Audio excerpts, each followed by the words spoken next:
Hello नमस्कार साथियों, स्वागत है आप सभी का।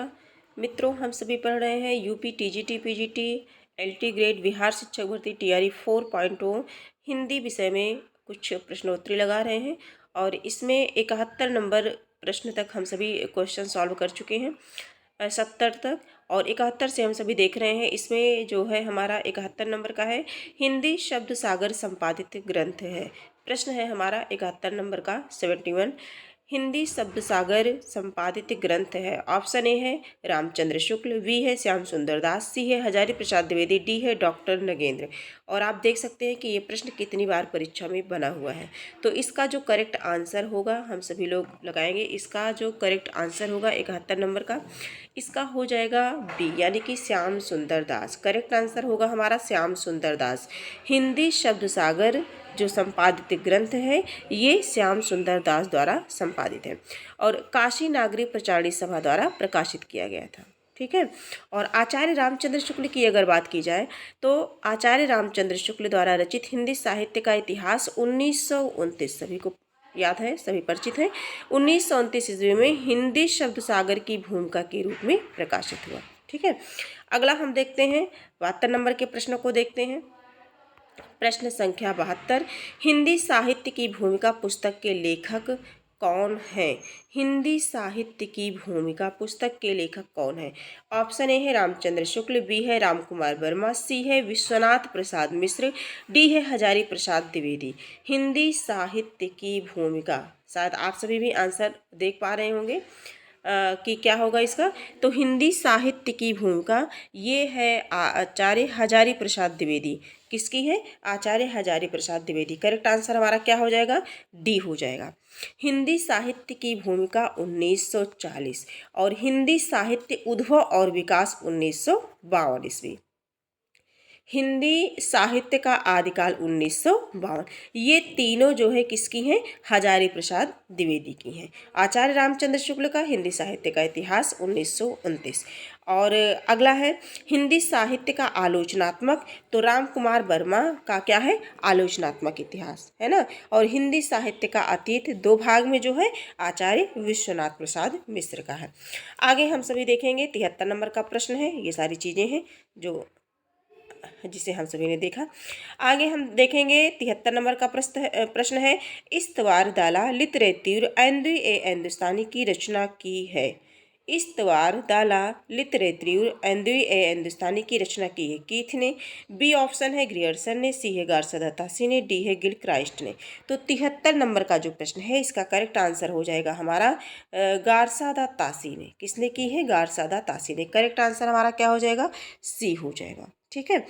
और गारसादा तासी ये फ्रेंच विद्वान थे और इन्होंने जो इतिहास ग्रंथ लिखा ये फ्रेंच भाषा में, और इसके 2 भाग, इसके कितने भाग? 2 भाग, है ना। पहला क्या है? 1839 ईस्वी में और दूसरा 1847 ईस्वी में। ठीक है। और इसका तीसरा संस्करण जो है ये 1871 ईस्वी में प्रकाशित हुआ। आगे हम सभी देखेंगे 74 नंबर का जो प्रश्न है हमारा, प्रश्न संख्या 74, ग्रियर्सन कृत the modern vernacular literature of northern Hindustan का हिंदी अनुवाद किसने किया? ये प्रश्न कई बार बना है जो है हिंदी अनुवाद किसने किया, इस तरह से भी प्रश्न बनता है। तो इस 74 नंबर का जो प्रश्न है इसका हम अगर आंसर देखना चाहें तो इसका करेक्ट आंसर हो जाएगा हमारा doctor Kishori Lal Gupta. Doctor Kishori Lal Gupta correct answer A हो जाएगा। ठीक है। ग्रियर्सन कृत जो है the modern vernacular literature of northern Hindustan, यानी कि 1888 ईस्वी में, 1888 ईस्वी में ये जो ग्रंथ प्रकाशित हुआ और इसका जो अनुवाद है डॉक्टर किशोरी लाल गुप्त ने किया। ठीक है। आगे हम सभी देखेंगे अगला प्रश्न है हमारा 75 नंबर का, आंग्ल भाषा में लिखा गया हिंदी साहित्य का इतिहास, sketch of Hindi literature.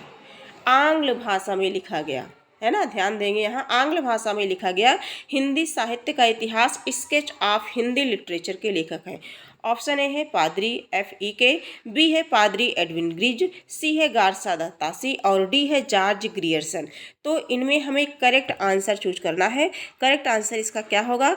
Edwin Greaves, है ना। तो ग्रीव्स किस में है? ग्रीव्स ये बी वाले में है। करेक्ट आंसर हमारा क्या हो जाएगा? बी हो जाएगा। स्केच ऑफ हिंदी लिटरेचर पादरी एडविन ग्रिज द्वारा अंग्रेजी भाषा में लिखा हुआ है। अंग्रेजी भाषा में लिखा हुआ, किस भाषा में? अंग्रेजी भाषा में लिखा गया है। हिंदी साहित्य का इतिहास है और यह 1917 ईस्वी में लिखा गया। ए हिस्ट्री ऑफ हिंदी लिटरेचर के लेखक F.E.K हैं। कौन है? F.E.K हैं। तो ये भी और ये भी दोनों याद रखना है। अगला देखेंगे 76 नंबर का प्रश्न है, साहित्य जनता की चित्रवृत्ति का संचित प्रतिबिंब है। इस पंक्ति के लेखक हैं। 76 नंबर का प्रश्न है। ऑप्शन ए है महावीर प्रसाद द्विवेदी, बी है गुलाब राय, सी है रामचंद्र शुक्ल, डी है प्रेमचंद्र, है ना। तो 76 नंबर का जो प्रश्न है इसका करेक्ट आंसर हो जाएगा रामचंद्र शुक्ल।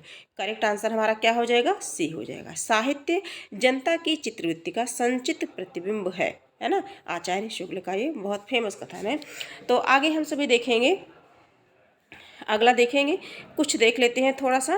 कविता का विषय मनोरंजन एवं उपदेशजनक होना चाहिए। आचार्य महावीर प्रसाद द्विवेदी का है। काव्य संसार के प्रति कवि की भाव प्रधान किंतु क्षुद्र वैयक्तिक संबंधों मानसिक क्रियाओं की कल्पना के ढांचे में ढली हुई प्रेम रूपा प्रभावोत्पादक अभिव्यक्ति है। किसने कहा है? बाबू गुलाब राय ने कहा है। अगला हम देख लेते हैं, सबसे उत्तम कहानी वह होती है जिसका आधार किसी मनोवैज्ञानिक सत्य पर होता है। पुनः देखेंगे, सबसे उत्तम कहानी वह होती है जिसका आधार किसी मनोवैज्ञानिक सत्य पर होता है। तो प्रेमचंद्र, है ना। तो आगे हम देखेंगे 77 नंबर का प्रश्न है, हिंदी साहित्य के इतिहास को व्यवस्थित रूप देने का श्रेय किसको है? हिंदी साहित्य के इतिहास को व्यवस्थित रूप देने का श्रेय किसको है? शिव सिंह सरोज, बी है आचार्य रामचंद्र शुक्ल, सी है जॉर्ज ग्रियर्सन, डी है मिश्र बंधु। 77 नंबर का जो प्रश्न है इसका करेक्ट आंसर है आचार्य रामचंद्र शुक्ल, है ना। आचार्य रामचंद्र शुक्ल। हिंदी साहित्य के इतिहास को व्यवस्थित रूप देने का श्रेय किसे जाता है? तो शुक्ल जी को जाता है। ठीक है, करेक्ट आंसर हमारा बी हो जाएगा। अगला हम देखेंगे, हमारा अगला प्रश्न है, भक्ति काल का नाम पूर्व मध्यकाल किस आचार्य ने दिया है? भक्ति काल का नाम पूर्व मध्यकाल किस आचार्य ने दिया है? ऑप्शन ए है डॉक्टर नगेंद्र ने, बी है डॉक्टर रामकुमार वर्मा ने, सी है आचार्य नंदुलारी वाजपेयी, डी है आचार्य हजारी प्रसाद द्विवेदी। 78 नंबर का प्रश्न है और इसका करेक्ट आंसर हो जाएगा आचार्य हजारी प्रसाद द्विवेदी। क्या हो जाएगा? आचार्य Hazari Prasad Dwivedi. Correct answer D हो जाएगा। डी वाला हमारा राइट हो जाएगा। पूर्व मध्यकाल कहाँ है? किसे भक्ति काल का नाम पूर्व मध्यकाल। ठीक है, अब हम इन्हें कुछ देख लेते हैं थोड़ा सा। आदिकाल, इनके द्वारा जो काल विभाजन किया गया है, आदिकाल जो है 1000 ईस्वी से 1400, पूर्व मध्यकाल 1400 ईस्वी से 1700 ईस्वी, उत्तर मध्यकाल 1700 ईस्वी से 1900 ईस्वी और आधुनिक काल जो है 1900 ईस्वी से अद्यतन। ठीक है, ये ध्यान रखेंगे। 79 नंबर का प्रश्न है, मिश्र बंधुओं ने परिवर्तन काल की समय सीमा निर्धारित की। मिश्र बंधुओं ने परिवर्तन काल की समय सीमा निर्धारित की। 4 ऑप्शन है हमारे सामने, इनमें से हमें बताना है कि परिवर्तन काल की समय सीमा निर्धारित की और किसकी बात हो रही? मिश्र बंधुओं की बात हो रही है। तो जो 79 नंबर का प्रश्न है इसका करेक्ट आंसर हो जाएगा संवत 1890 से विक्रमी से जो है संवत 1925, यानी कि करेक्ट आंसर हमारा ए हो जाएगा। आगे हम सभी देखेंगे, ये कुछ है मिश्र बंधुओं ने जो किया है। प्रारंभिक काल, इसे पुनः 2 भागों में, पूर्व प्रारंभिक काल और उत्तर प्रारंभिक काल, है ना। 700 से 1343, 1344 से लेकर के 1444 विक्रमी तक। अगला है माध्यमिक काल को पुनः 2 भागों में, पूर्व माध्यमिक काल, प्रौढ़ माध्यमिक काल, और इसका समय ये है। तीसरा है अलंकृत काल, है ना, और पूर्वालंकृत और उत्तरालंकृत, इसका समय ये निर्धारित किया गया है। परिवर्तन काल, फिर वर्तमान काल। तो आगे हम सभी देखेंगे 80 नंबर का प्रश्न है, हिंदी कोविद रत्नमाला के लेखक हैं। हिंदी कोविद रत्नमाला के लेखक हैं। 80 नंबर का प्रश्न है, हिंदी कोविद रत्नमाला के लेखक हैं महावीर प्रसाद द्विवेदी, श्याम सुंदर दास, रामचंद्र, और डी ऑप्शन है भारतेंदु हरिश्चंद्र। 80 नंबर का प्रश्न है और इसका करेक्ट आंसर हो जाएगा श्याम सुंदर दास। करेक्ट आंसर क्या होगा? श्याम सुंदर दास, यानी कि ऑप्शन बी हो जाएगा, श्याम सुंदर दास। आगे हम सभी देखेंगे, हाँ, बाबू श्याम सुंदर दास द्विवेदी युग के प्रतिनिधि लेखक एवं आलोचक हैं। हिंदी कोविद रत्नमाला के लेखक श्याम सुंदर दास हैं। हिंदी कोविद रत्नमाला के लेखक श्याम सुंदर दास। इन्होंने हिंदी साहित्य इतिहास से लेकर नाटक साहित्य पर अपनी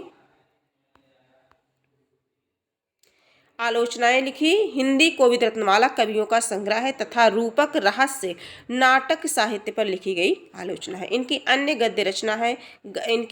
रचना है गद्य कुसुमावली, है ना। महावीर प्रसाद द्विवेदी की रचना है कवि और कविता, उपन्यास, रहस्य, भाषा और व्याकरण। भारतेंदु हरिश्चंद्र की रचनाएं हैं तदीय, सर्वस्व और मणिकर्णिका, बादशाह, दर्पण। इतना ध्यान रखेंगे। अगला प्रश्न है 81 नंबर का प्रश्न है, हिंदी शब्दानुशासन के लेखक हैं। ये प्रश्न शायद पहले भी मिला था। 81 नंबर का प्रश्न है, हिंदी शब्दानुशासन के लेखक तो किशोरीदास वाजपेयी हैं। करेक्ट आंसर हमारा डी हो जाएगा। आगे बढ़ते हैं। 82 नंबर का प्रश्न है, हाँ थोड़ा सा ध्यान देंगे, हिंदी शब्दानुशासन के लेखक किशोरीदास वाजपेयी हैं, जबकि कामता प्रसाद गुरु की प्रसिद्ध कृति हिंदी व्याकरण है और हेमचंद्र की प्रसिद्ध कृति क्या है, शब्दानुशासन।